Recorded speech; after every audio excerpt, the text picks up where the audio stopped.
आजकल आप blockchain technology के बारे में काफ़ी सुन रहे होंगे। ये टेक्नोलॉजी आने वाले टाइम में लगभग हर डिजिटल प्लेटफॉर्म पे इम्प्लीमेंट हो जाएगी। आज की डेट में हमारे पास NFT जैसी टेक्नोलॉजी आ गई है, वेब 3.0, इन सब में ब्लॉकचेन टेक्नोलॉजी काम करती है। इसके अलावा ऐसी बहुत सारी एप्लीकेशंस हैं मार्केट में जिसमें ब्लॉकचेन टेक्नोलॉजी काम करती है। जितने भी ट्रांजैक्शंस होते हैं जिसमें आप मिडिल मैन को हटाना चाहते हैं, वो सब एक ब्लॉकचेन का एग्जाम्पल बन सकते हैं।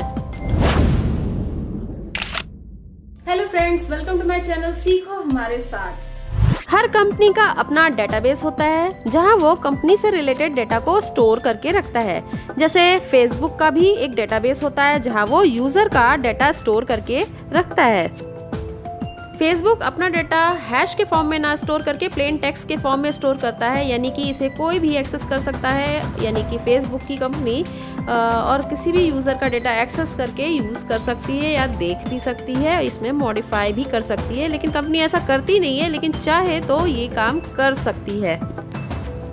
लेकिन अगर ब्लॉकचेन टेक्नोलॉजी इसमें इम्प्लीमेंट कर दें तो सिर्फ यूज़र ही अपना डेटा एक्सेस कर सकता है, उसके अलावा और कोई उस डेटा को एक्सेस नहीं कर सकता है, ना ही उसमें चेंज या मॉडिफिकेशन कर सकता है। मॉडिफिकेशन या चेंज इम्पॉसिबल है क्योंकि वो हैश कोड के फॉर्म में स्टोर होता है डेटा, और साथ में एक हैश कोड जनरेट करता है जो दूसरे वाले ब्लॉक में स्टोर रहता है। इसकी डिटेल इन्फॉर्मेशन मैंने पिछले वीडियो में दी हुई है, इसकी एक सेपरेट वीडियो बनी है, आप चाहें तो आई बटन पर क्लिक करके उसे देख सकते हैं।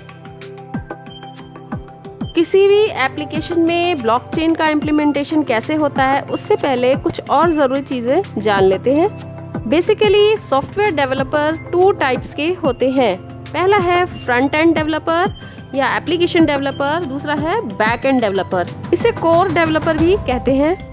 Front end developer basically interface design करता है, यानी जो स्क्रीन पे यूज़र को दिखता है वो फ्रंट एंड डेवलपर होता है। इसके लिए अलग अलग एप्लीकेशंस यूज़ होते हैं। HTML हो गया, जावा स्क्रिप्ट, ब्लॉकचेन में सॉलिडिटी लैंग्वेज या फिर पाइथन यूज़ किया जाता है।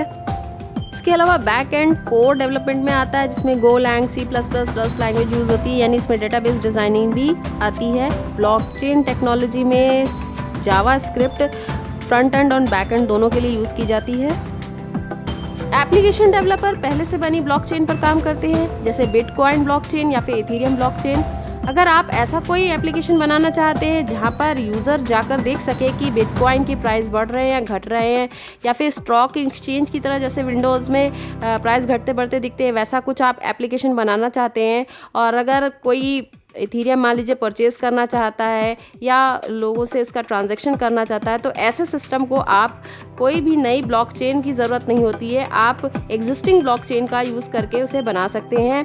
ऐसा सिस्टम या एप्लीकेशन डिज़ाइन कर सकते हैं। ऐसे एप्लीकेशन डेवलपर ही बना सकता है। लेकिन अगर आप कोई नई ब्लॉकचेन या नई क्रिप्टो करेंसी बनाना चाहते हैं तो उसके लिए आपको नई ब्लॉकचेन बनानी होगी साथ में, या फिर एग्जिस्टिंग ब्लॉकचेन में कुछ चेंजेस करना होगा। तो ऐसे में डेवलपर को कोर डेवलपर बनना होगा, जिसके लिए उसे गो लैंग्वेज या C++ या रस्ट जैसे लैंग्वेजेस की डीप नॉलेज होनी चाहिए। लेकिन एप्लीकेशन डेवलपर जो कि एग्जिस्टिंग ब्लॉकचेन पे काम करेंगे, उन्हें सीखनी होगी सॉलिडिटी लैंग्वेज। इसमें आप स्मार्ट कॉन्ट्रैक्ट बनाते हैं जो कि सॉलिडिटी पर बेस्ड होती है। सॉलिडिटी इथेरियम ब्लॉकचेन पर काम करने के लिए यूज़ होती है।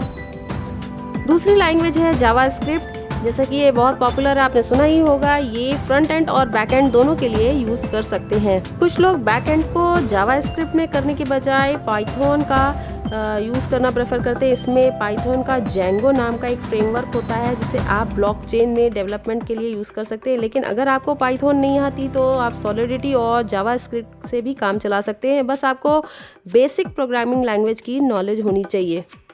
अगर आपको पाइथन, जेंगो या जावा स्क्रिप्ट या सॉलिडिटी लैंग्वेज से रिलेटेड कोई ट्यूटोरियल चाहिए तो आप कमेंट सेक्शन में ज़रूर बताइए, मैं आपके लिए ज़रूर ट्यूटोरियल लाऊंगी।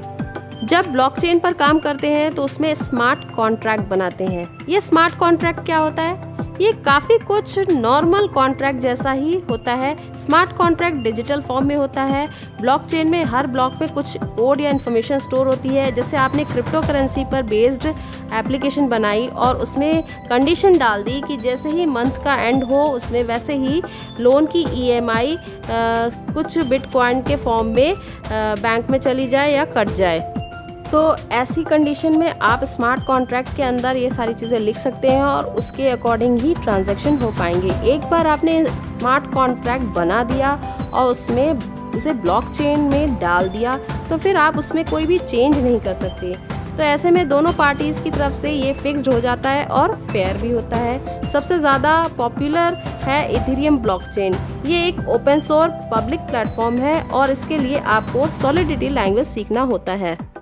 अब जानते हैं ब्लॉकचेन डेवलपमेंट के लिए कौन कौन सी टूल्स एंड टेक्नोलॉजीज़ का यूज़ किया जाता है। इससे पहला है जावास्क्रिप्ट। इसमें फ्रंट एंड बैक एंड के लिए react.js की लाइब्रेरी होती है, जिसमें फ्रंट एंड के लिए यूज़ होता है node.js फ्रेमवर्क होता है, जो express.js होता है जो बैक एंड के लिए यूज़ किया जाता है। इसके अलावा Web.3 नाम का एक लाइब्रेरी होती है जो फ्रंट एंड और बैक एंड को आपस में इंटरैक्ट कराने के लिए, इंटरैक्शन पॉसिबल कराने के लिए यूज़ किया जाता है। जी है, ट्रफल ये एक फ्रेमवर्क है जिसकी हेल्प से हम स्मार्ट कॉन्ट्रैक्ट लिख सकते हैं। ट्रफल को आप अपने लोकल सिस्टम पे इंस्टॉल कर सकते हैं। ये एक डेवलपिंग इन्वायरमेंट देता है ब्लॉकचेन के लिए। इसके अलावा आप अपने कोड को टेस्ट भी कर सकते हैं और डिप्लॉय भी कर सकते हैं।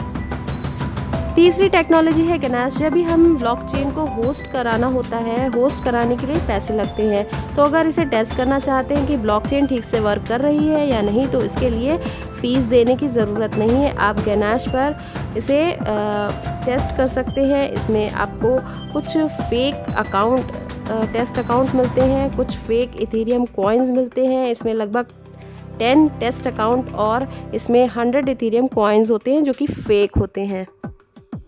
तो इसकी हेल्प से आप एप्लीकेशन को टेस्ट कर सकते हैं। सब ठीक रहा तो आप इसे मेन नेटवर्क पर डिप्लॉय कर सकते हैं। तीसरी टेक्नोलॉजी है मेटामास्क।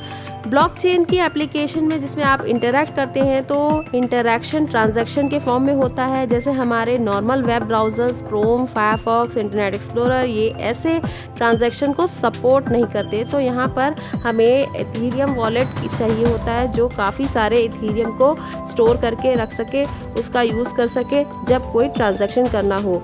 तो मेटामास्क का as a web browser extension की तरह इंस्टॉल करते हैं। इसके बाद कोई भी एप्लीकेशन जो उसमें आप बनाना चाहें या वो एप्लीकेशन जो आपने बनाई हो उसमें ट्रांजैक्शन कर पाते हैं, यूज़ कर पाते हैं। टेस्टिंग के बाद मेन नेटवर्क पर एप्लीकेशन डालेंगे तो ब्लॉकचेन में कोई भी चेंज नहीं होगा, नहीं तो आप अपना सारा डेटा लॉस कर देंगे। तो टेस्टिंग पहले आप कर लें, जिसमें आपको जो चेंजेस करने हैं कर लें। अगर आपका एप्लीकेशन सही तरह से वर्क कर रहा है तभी उसे मेन नेटवर्क पर इम्प्लीमेंट करेंगे। अगर आपको ये वीडियो पसंद आया है तो वीडियो को लाइक करें, चैनल को सब्सक्राइब करें और शेयर करें।